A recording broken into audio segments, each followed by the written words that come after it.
How's it going, ladies and gentlemen? I'm Wes, and welcome back to another video on my YouTube channel. So today I am in Canada, and if you've seen some of my recent videos, you'll know that I've actually moved back to Canada, and it's been a little bit of a shock, culture shock.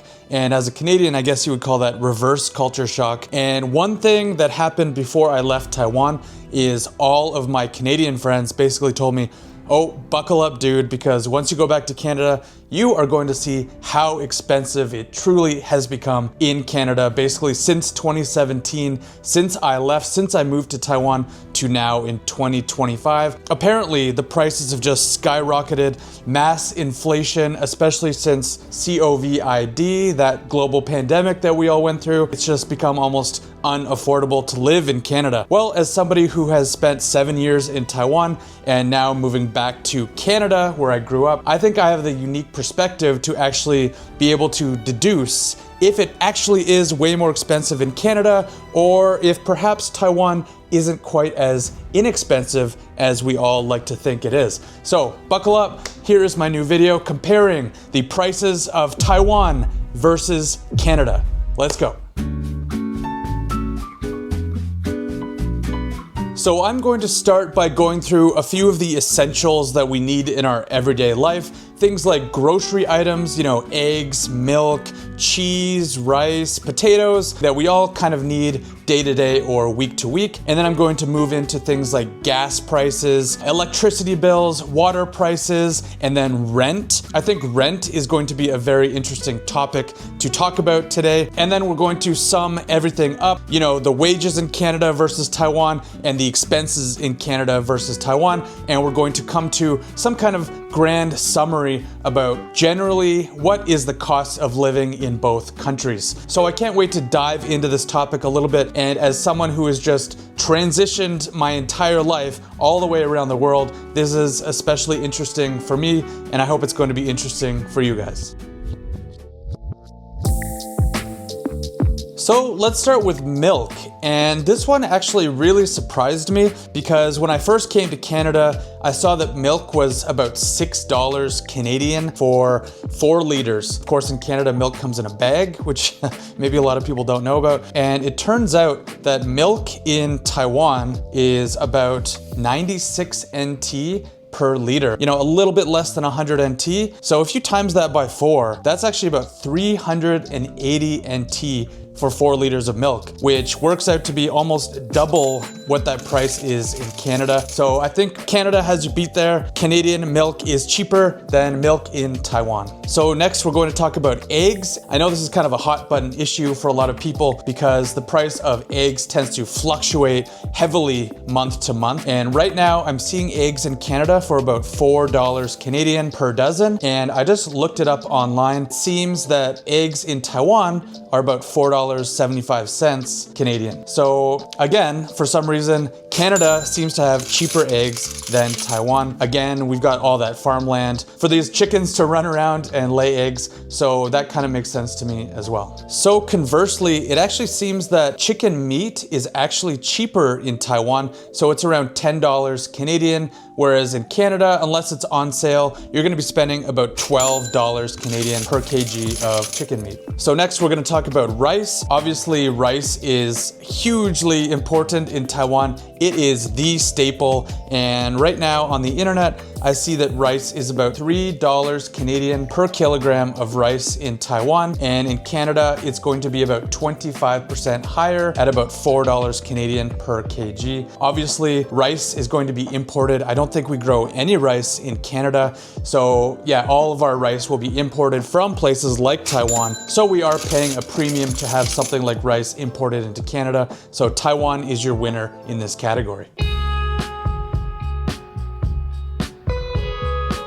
So let's wrap up the grocery section of this video. I'm actually pleasantly surprised. I thought Canadian groceries would hands down be way more expensive than groceries in Taiwan, but that doesn't seem to be the case. I think that's because Canada has so much land. We don't need to rely so heavily on imports the way Taiwan does. So I'm gonna actually give this section to Canada because I think if I did an average grocery shop in Canada versus Taiwan, I might actually be spending a little bit less money in Canada for the essentials. It is not the nightmare that I thought it was going to be. So next, let's talk about digital subscriptions. And yes, I am talking about Netflix. So the new Netflix price in Taiwan is 380 NT per month per the standard no ads package. And in Canada, that is going to be about 440 NT. So Netflix is more expensive in Canada. Taiwan, you win this one. So now would be a good time in the video for me to talk about how different regions and countries around the world all offer different prices for things, especially like digital subscriptions. But you know how you can get around a lot of these obstacles is a subscription to NordVPN, who are the sponsor of today's video. So I have been a loyal NordVPN customer and subscriber for many years. It is such a good deal, and I have found so many uses for my NordVPN subscription, especially when it comes to things like digital content and shopping online. For example, while I was in Taiwan, I often wanted to watch Canadian specific events, especially things like the Olympics and hockey, and there is just no way that I could have ever kept up with that had it not been for my NordVPN subscription. So thank you NordVPN for giving me the gift of hockey. And of course, with the NordVPN subscription, you can be rest assured that all your online transactions are super secure. They have one of the best security networks on the planet, so you never have to worry about any kind of scams or phishing that you might run into if you were not protected by NordVPN. And yes, that's all through Nord's Threat Protection Pro, which is going to keep you safe from all that nefarious internet activity and scams. So right now you can take advantage of Nord's very special offer where you get 4 months totally for free on a 2-year subscription plan. The plan is already less than the price of a Starbucks coffee, already very affordable, and you will save even more money. Using my promo code Davies at checkout, you will get that 4 months totally for free, and with Nord's 30-day money-back guarantee, if for whatever reason you're not satisfied with the service, you can cancel that, no questions asked. So thank you NordVPN for sponsoring this video. I will remain a very loyal customer, and thank you so much for letting me watch my hockey no matter which country I am in. Now let's get back to the video. So now let's talk about rent, and now this is where one of the huge differences come in between Taiwan and Canada, and I knew this coming in, but rent in Canada is astronomically expensive. In Kaohsiung, for my, simple kind of loft-style 1-bedroom apartment, no kitchen, was $11,000 per month. And I know that was a pretty good deal in Kaohsiung. I got that deal 4 or 5 years ago, and I didn't move, and they never raised the price of rent, which I was very thankful for. That's about $500 Canadian per month. And we just moved into this beautiful new apartment right downtown Kitchener, Ontario here, and we are paying $1,650 a month. That works out to be 38,000 NT per month. That is almost 4 times as expensive as Taiwan. So basically for this, simple 1-bedroom condo, it's a very nice condo. It's got a kitchen, oven, microwave, nice big fridge. It is very nice, but it is, I'm gonna say about 4 times as expensive as I was paying in Taiwan. That's like living downtown Taipei prices, and we are not downtown Toronto here. Downtown Toronto, you're gonna be paying probably almost 50,000 Taiwan dollars a month. So just for something simple in Canada, you're going to be paying like downtown Taipei prices. Yeah, so no matter which way you swing it, rent is going to be one of your biggest expenses in Canada, whereas in Taiwan, it didn't really factor into my budget too much. So that is one thing I do miss about Taiwan, is the affordability of housing.